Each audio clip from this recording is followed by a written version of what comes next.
Hey guys, welcome back to the channel. Today I'm going to show you the best way to stretch your biceps muscle. Stay tuned. If we have pain in the upper arm and we've eliminated red flags or major medical emergencies or anything like that, and we're just looking for a way to relieve some tightness with an easy stretch, we have to realize exactly what the biceps does. Of course, most people know that it flexes the arm like this, but it also does a little bit of weak flexion in this regard. So if we would just look at it from a pure elbow perspective, where we know that when we do arm curls, we do this motion here, well, when we go the opposite direction, unless it's super tight, you're not going to feel much of a stretch at all. That's why we have to be mindful of where it crosses into the shoulder, where we're going to have to get some extension like that too. So I would say the best way to do this stretch, you can do it in a door frame or find a wall, or in this case, some gym equipment.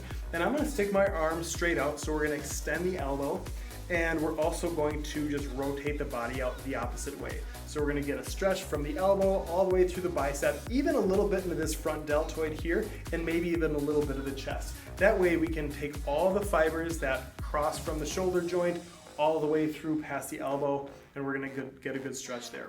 Now, I'll have some patients when I show them, they're really going to hold on to this for dear life. It doesn't really matter, you're not holding on to anything. This is just here just to get into the way. So you're just going to extend the elbow again, and we're just going to rotate.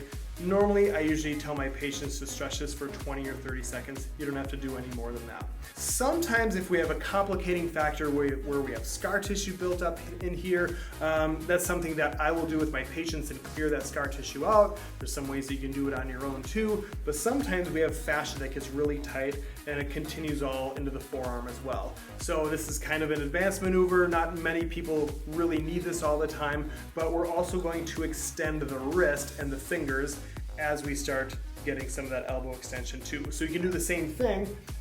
You're not going to grab anything, but you're also just going to extend the wrist, extend the fingers, and you're going to feel that fascia that pulls all the way down. Hopefully you don't have a nerve entrapment where you feel zinging or your fingers and your hand are going numb or anything like that, but I think that would be a solid way to go about stretching the biceps.